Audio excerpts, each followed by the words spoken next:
সালাম আলাইকুম এভরিওয়ান, কেমন আছেন সবাই? ভালো আছেন আশা করি। আমরাও ভালো আছি। আপনারা তো প্রায় সময় দেখেন আমাদের বিড়ালগুলি খাঁচায় থাকে। আসলে আমরা যে শুধু খাঁচায় রাখি ওদেরকে তা কিন্তু না। খাঁচা থেকে কিভাবে বের করি সেটা দেখেন। ওদের সকাল টাইমটা হলে ওদেরকে খাঁচার থেকে বের করে দিই। রাত্রেবেলা খাঁচার মধ্যে কেন রাখি? না, রাখার কারণ হচ্ছে গিয়ে যদি খুঁজে না পাই বা মিলাতে না পারি কোথায় খুঁজবো?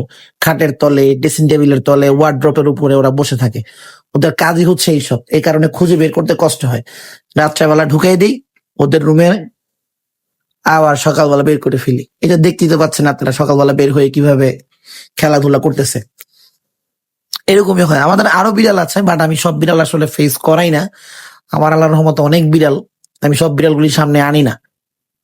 ইনশাল্লাহ আনবো। সবসময় তো আনি না তাই বলে জানবো না তা কিন্তু না, আনবো, আপনারা দেখবেন। আর অবশ্যই আমার বিড়ালগুলির জন্য দোয়া করবেন, জানি আমি ওদেরকে সারা জীবন পালতে পারি, ভালোবাসতে পারি। আসসালামু আলাইকুম।